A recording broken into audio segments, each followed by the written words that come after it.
Hello, and welcome to this ITPro live session where we'll be discussing how technology companies can help fight terrorism. My name's Adam Shepherd. I'm the Reviews and Community Editor for ITPro, and I'm joined today by Adam Hadley, Director of Tech Against Terrorism, a non-profit dedicated to fighting this issue. Adam, thanks for joining us. Many thanks for having me. So to start off with, I wonder if you can tell us all a little bit more about yourself and about how you came to be involved with this organization. Well, of course. So Tech Against Terrorism is a public-private partnership. We started in 2017, supported by the UN Counterterrorism Executive Directorate. And our purpose as an organization is to work with the global tech sector to help them tackle the terrorist use of the internet whilst respecting human rights. And in particular, this focuses on supporting smaller platforms because in reality, that's where the biggest threat is. The reason for me being part of Tech Against Terrorism is my background in analysing counterterrorism activity and terrorist propaganda, in particular that created by the so-called Islamic State. So what exactly is Tech Against Terrorism? How does it help to combat this ongoing problem? We work with the global tech sector to help platforms, first of all, understand how terrorists and violent extremists are using their services.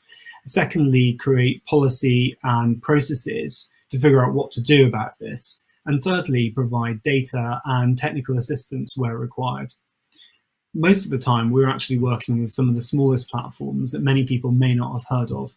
That could be focused on the need for terrorists and violent extremists to share material, whether they are bomb-making materials, propaganda. It could be supporting smaller messaging apps that are used for internal communications, or it could be looking at how to ensure that terrorists and violent extremist organizations can't create their own websites to share their materials. The way we do this is we've got kind of three components. The first is having a really a sophisticated team of open source intelligence specialists here in London. So they spend all of their time trying to understand what platforms are being used by terrorists and how. On the basis of this, we then make contact with some of those smaller platforms and help them identify ways of improving what they already do. And in practice, that means going through terms of service, community guidelines, making sure that there's some kind of regulation in place to help the platform think through what to do. And then supporting that platform about making better decisions. Because removing content isn't always the best thing. Sometimes there are other measures that can be taken. And often there is lots of kind of grey area that makes it difficult for especially smaller platforms to figure out what to do. So as you mentioned, one of the key focuses for Tech Against Terrorism is the use of smaller apps for internal communication within these kind of terrorist organizations. But one of the issues that's frequently brought up in relation to this is the use by communication apps in general of end-to-end encryption and how this technology may make apps more attractive to terrorists and terrorist organizations. Do you think that there is an argument to be made for limiting or in some cases removing end-to-end encryption in order to stop these apps being used by terrorists? In responding to the terrorist use of the internet, we believe it's really important to ensure that the medicine isn't worse than the ailment in the first place. Now, the internet, as all technologies, is so-called dual purpose. It can be used in any way. It can be used for good, it can be used for bad. And therefore, it's really important to ensure that in however we respond to the terrorist use of the internet, we're not kind of falling into the trap of closing down society, of focusing on minorities, or otherwise undermining the values and principles that we hold dear in democratic society.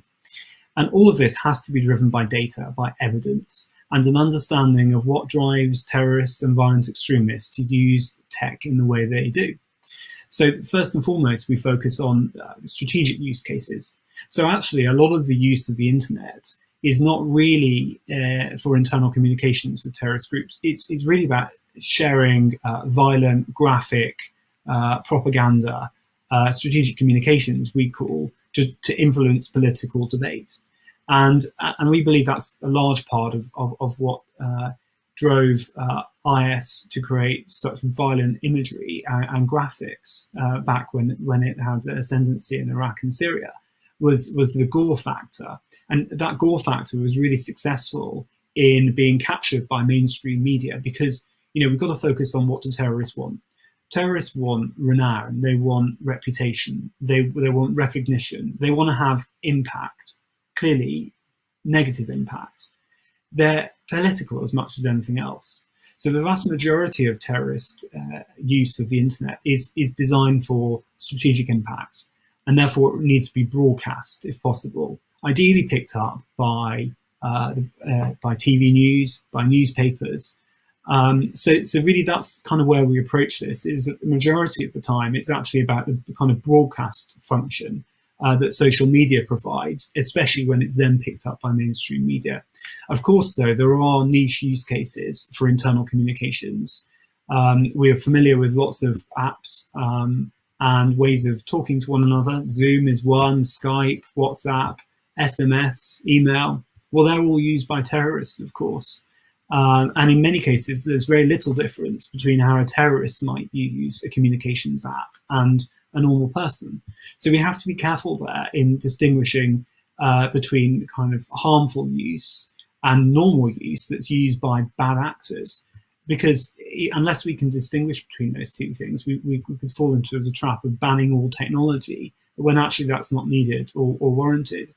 Now, where end-to-end encryption is concerned, and the point to stress there is end-to-end encryption means that the carrier, for want of a better word, can't intercept that communication. But it's still possible, of course, to understand a lot about what is shared through that medium. Most end-to-end encryption services only encrypt individual messages, for example. So there's a lot that can be done to understand the typology, the behavior of a group or a user. And things like profile images or profile names, that can all be incredibly useful. So certainly from an evidentiary point of view, being able to see the exact content of messages might be useful. However, we'd argue that with some intelligent modeling of metadata and the other information that's available for messaging apps, you can go a very long way to build a risk modify anomalous behavior. Because actually, in most cases, when looking at terrorist use of platforms, a lot of it resembles spam or bots. So it's creating new accounts every 5-10 minutes, using new phone numbers in strange locations. It's often quite suspicious behavior in the first place. So that's why a lot of larger platforms have had a lot of success in repurposing anti-spam software to try to detect terrorist activity, because often it's similarly suspicious. So we would say, of course, we understand the concerns about end-to-end encryption. However, there are many ways of approaching this. And by modeling metadata, it's possible to build up really very powerful risk models to help identify and triage this behavior, such that then humans or other approaches can be used to investigate further when required.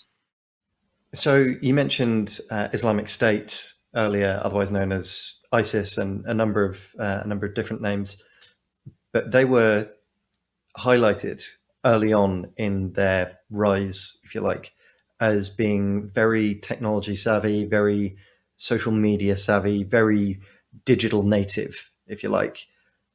How sophisticated are modern terrorists in the use of social media and other digital tools? Is it a phenomenon that's restricted just to ISIS, or is it now a more widespread trend? Terrorism has always depended on exploiting technology, and in particular media technologies, to almost disrupt the norms of the day. And you could even argue that in the Bolshevik Revolution, many of the revolutionaries were able to gain political power through subverting the newspaper network in Russia. And it's an obvious point to make, but if terrorists and violent extremists are focused on political change through violence, they need a way of communicating and getting their message through. and often that's by depicting violence, because of course that gore factor is something that causes understandable controversy and concern in society. But there are a whole manner of other things that terrorists might do, and understanding how media technology works is essential to this. So I think you're quite right to say that the so-called Islamic State was particularly good at exploiting social media. But to be honest, I think most of the media propagandists at IS were no better than a normal person under 25 in using memes.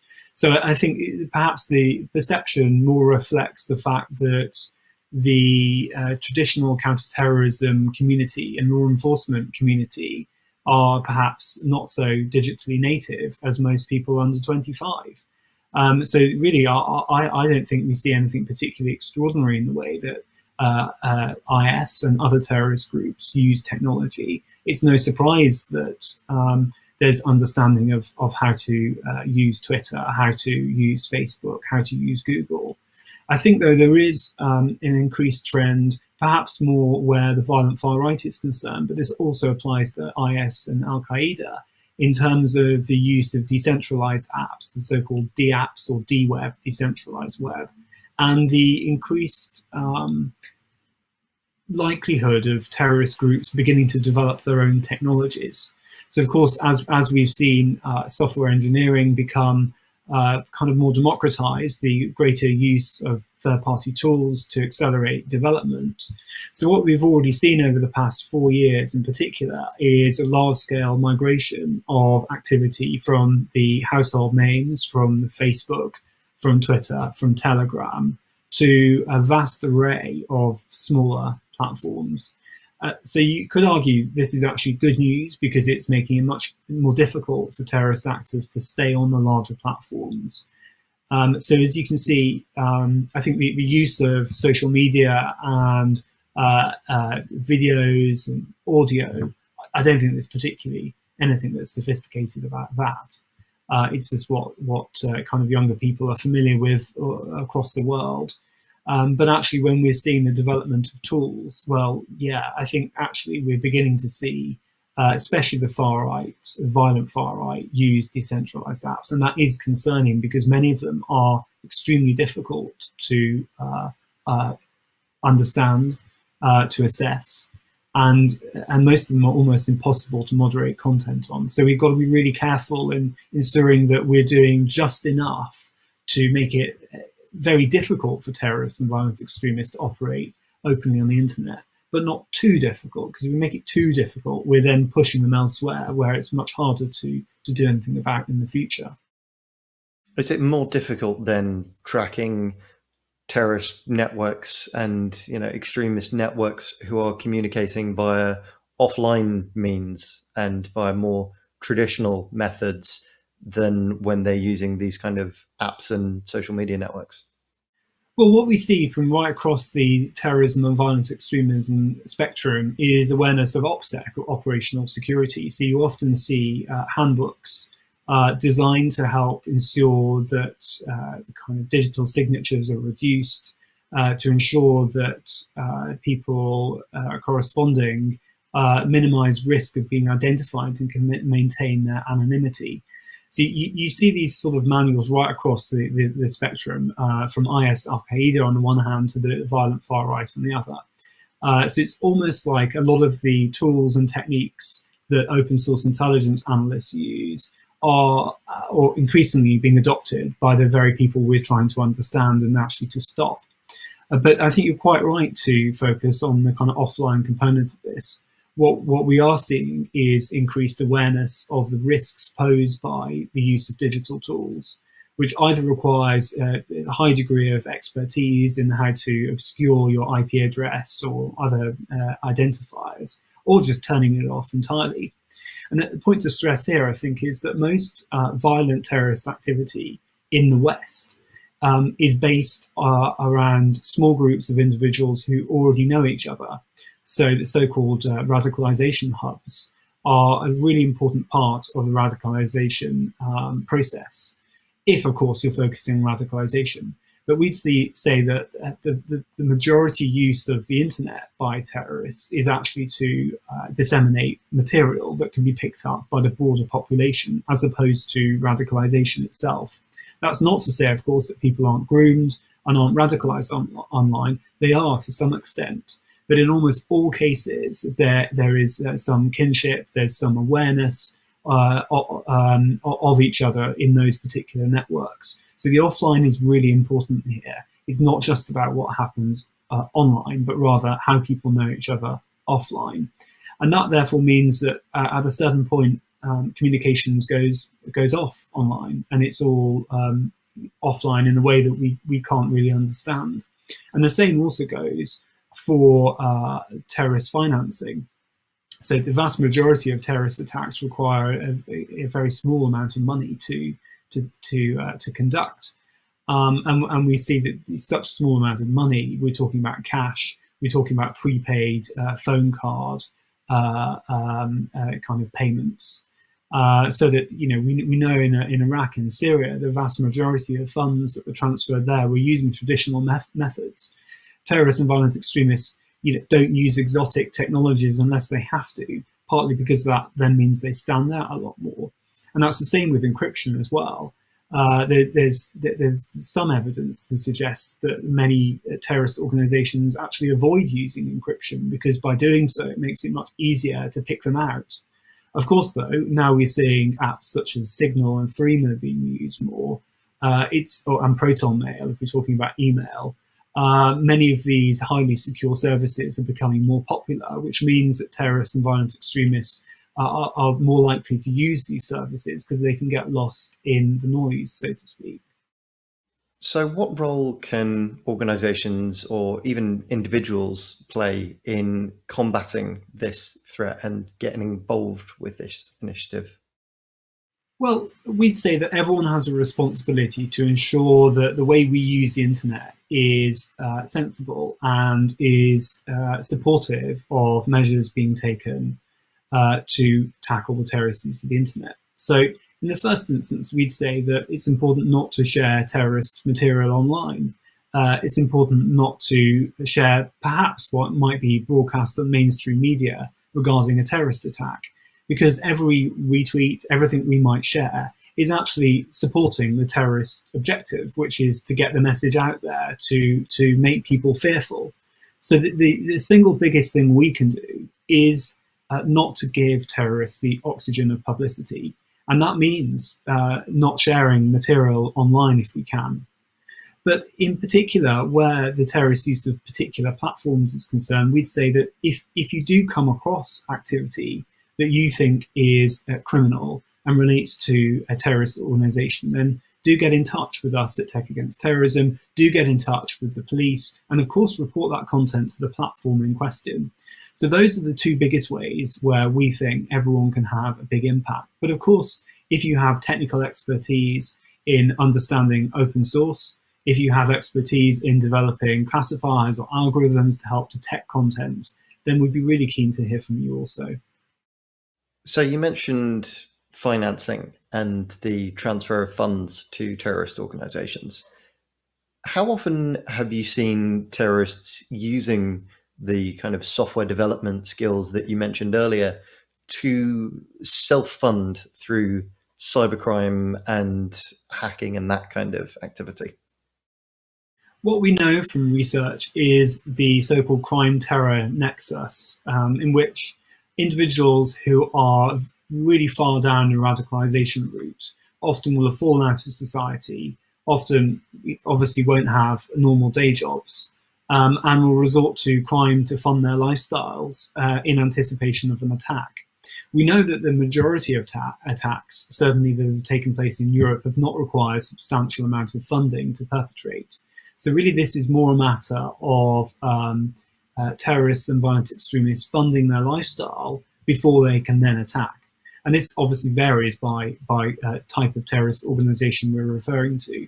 But the essence of this point is that the sums of money aren't necessarily very large at all. So therefore, this makes it really very difficult to understand anomalous or suspicious behavior with regards to terrorist financing. we might be talking of transfers of a few £100 or something similar.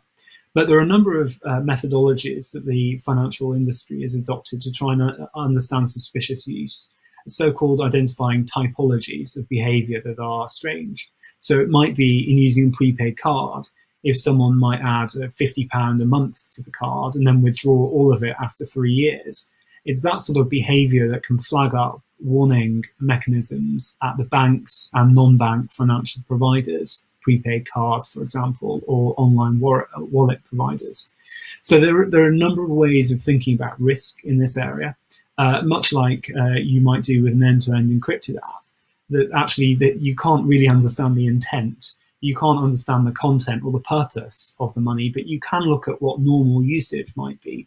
And really that can provide a lot of insight. In terms of particular technologies used for this, well, a lot of it is offline. But as I've already said, prepaid cards are used a lot, as are mobile phone top-ups that can be used to kind of barter and transfer money.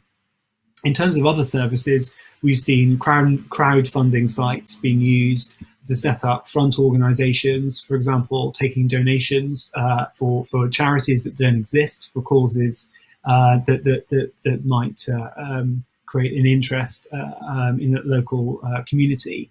We see that quite a lot. So when looking at funding or crowdfunding, it's important to understand exactly where that money goes, because inadvertently that could be providing funds to a terrorist organization in preparing their attacks. Interestingly, what we haven't seen to date is particularly significant adoption of so-called cryptocurrencies. Yes, there has been a lot of reference to these, especially by IS, but we haven't seen all the evidence of this being used, mainly because a lot of cryptocurrencies actually undermine one requirement, which is anonymity. Of course, Bitcoin is not anonymous. It can be easily understood and analyzed. There are alternatives that are anonymous, but they're a bit of a faff to set up, actually. So why would you go to all of the effort of using cryptocurrency when you could just use a traditional payment transfer, or use some cash and mail it to somebody, or use a crowdfunding site to get money? So in analysing the terrorist use of the internet, I think it's really important to stress that terrorists and violent extremists are very clear about what their objectives are, and they're not going to expose themselves to risk when it's not warranted, and they're not going to use exotic technologies unless it's actually needed. And a point to emphasize with the way terrorists use internet technologies is they are, and I hesitate to say this, but they're kind of quite entrepreneurial and innovative. They have limited resources. They have to get a message out there. They will use violence and they will kill people to perpetrate. But it's not always the case that terrorists' primary objective is to kill people. Their objective is to change society, potentially through violent means. And they will use any form of technology, including media, to bring that about. So the way they use technology is to jump on new technologies, new trends, new services, new apps, to try to exploit them faster than anyone else can understand and faster than anyone else can mitigate.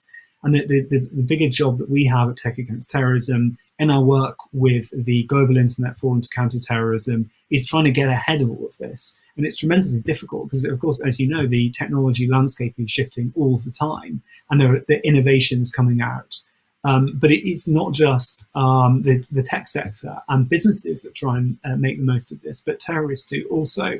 And I think that's important then to say that in developing new technology, designing safety into tech is vital, because of course we'd like to think that everyone uses the internet responsibly and for good purposes, but there is a significant minority of people who use technology to disseminate disinformation, to disseminate terrorist propaganda and hatred. So when developing, we ask all developers and software engineers to really, unfortunately, think of the worst case scenario. What could the very worst people do with the technology that's being created? Because what's certain is, if it is possible, at some point it will happen. Mm. One thing I want to come back to is you've noted a couple of times the the activities of the violent far right that you've been tracking, and I just wanted to get a sense of how widespread the violent far right is throughout the internet in terms of its presence and its activities, because it may be a group that people don't necessarily think of when they think of things like online terrorist propaganda and online terrorist activity. When considering terrorism, we believe it's important to look at all groups that represent a threat to society. And this is not just the so-called Islamic State, Al-Qaeda. The majority of our focus, in fact, at Tech Against Terrorism is on the extreme or violent far right. And that essentially means those far right actors who are prepared to perpetrate violence to further their political objectives. The problem with focusing on the violent far right, of course, is that the far right is part of the political mainstream, whether that be in Europe or in the United States. And that means that understanding the difference between legitimate political discourse and incitement of violence is really very difficult, especially because the designation of far right groups is really very poor indeed. Only the UK, Canada, and now the United States have effective designation of violent far-right organizations, which makes it very much harder for tech platforms of all sizes to figure out what to do. Because, of course, what we don't want to have is a situation in which right-wing speech is being censored. That's simply not appropriate. The rule of law needs to be maintained, and the rule of law is that if people are calling for violence or inciting violence, then that is criminal, and that needs to be stopped and prevented. But if a minority in society has strong views about political issues, well, they have a right to say this, even if it is abhorrent and unpleasant. But if there's violence associated with it, then not clearly that has to be stopped, that has to be eliminated. So the threat right now is that the violent far right is extremely dangerous, and their use of the internet is widespread and is sophisticated in the sense that often it may not be quite so obvious what is being shared. So there might be particular memes, code words, names, numbers, pictures that might look a bit strange but don't have much significance. But often a lot of these represent a sort of cryptolex, so a way of kind of a dog whistle approach to trying to get publicity and renown. So it's a different approach that's used by the violent far right, but don't be mistaken, the end result is the same as other forms of terrorism, and that is violence and killing people, as we see month after month in Europe and in the US. So it's really important not to just have a narrow definition of terrorism. Terrorism can include the violent far right. It can also include the violent far left also. So how can organizations that want to do more to help with this initiative, how can those organizations get involved with supporting and working with Tech Against Terrorism? As a public-private partnership at Tech Against Terrorism, we work with governments such as the US, the UK, big tech platforms such as Facebook, Microsoft, Google, Twitter, and very many medium and smaller size platforms that find themselves being used by terrorists. Also, though, we focus on developing software and technology and working with third parties to improve our understanding of how terrorists are using the internet. So organizations that have capability around open source intelligence, machine learning approaches to identify content, or ways of helping improve the workflow of content moderation, we'd be very keen to hear from anyone who has those capabilities or expertise. Well, I'm afraid that's all we've got time for with this session. I'd like to thank Adam very much for joining me. And thank you very much to ITPro for giving me the opportunity to talk more about Tech Against Terrorism. And of course, thank you all for tuning in.